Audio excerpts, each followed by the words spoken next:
മലയാള സിനിമയിൽ വീണ്ടും മറ്റൊരു കോമഡി എന്റർടൈനർ ലഭിച്ച സന്തോഷത്തിലാണ് പ്രേക്ഷകർ. ഭാവന സ്റ്റുഡിയോസിനു വേണ്ടി ഗിരീഷ് എഡി സംവിധാനം ചെയ്ത പ്രേമലു ലോകമെമ്പാടുമുള്ള പ്രേക്ഷകരെ പൊട്ടിച്ചിരിപ്പിച്ചുകൊണ്ട് ഈ വർഷത്തെ ഏറ്റവും വലിയ ഹിറ്റുകളിൽ ഒന്നായി മാറിക്കൊണ്ടിരിക്കുകയാണ്. ആദ്യ ദിനം മുതൽ തന്നെ ഗംഭീര അഭിപ്രായങ്ങൾ ലഭിച്ച ചിത്രം രണ്ടാം ദിവസം കൂടുതൽ തിയേറ്ററുകളിൽ പ്രദർശനം തുടങ്ങിയിരുന്നു.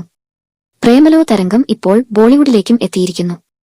സൂപ്പർഹിറ്റിൽ നിന്ന് ബ്ലോക്ക് ബസ്റ്ററിലേക്ക് കുതിക്കുന്ന പ്രേമലുവിന്റെ UK യൂറോപ്പ് വിതരണാവകാശം ബോളിവുഡിലെ തന്നെ ഏറ്റവും വലിയ നിർമ്മാണ വിതരണ കമ്പനികളിൽ ഒന്നായ യശ് രാജ് ഫിലിംസ് സ്വന്തമാക്കി.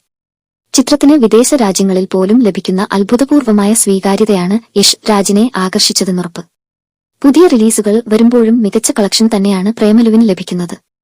ചിത്രം ഹിറ്റായതിനെ തുടർന്ന് അണിയർ പ്രവർത്തകർ ചിത്രത്തിന്റെ സക്സസ് ടീസർ പുറത്തുവിട്ടിരുന്നു. മലയാളത്തിൽ നിന്നുള്ള ലക്ഷണമൊത്ത റൊമാന്റിക് കോമഡിയാണ് പ്രേമലു എന്നതാണ് യശ് രാജ് ഫിലിംസിന്റെ ഈ തീരുമാനത്തിന് പിന്നിൽ.